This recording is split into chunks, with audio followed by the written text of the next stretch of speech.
I will make one video, complete video, how to hack and how to steer the hoverboard motherboard. I will write with STM32QMX. Then I will write the code in CubeIDE. So it is a new program. You can see it will display like this. So we will choose the other one. So always use.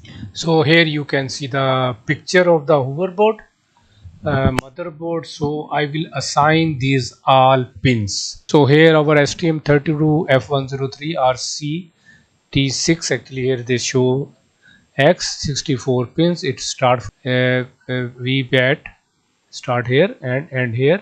This is pin 64, then 1 to 16 here, then like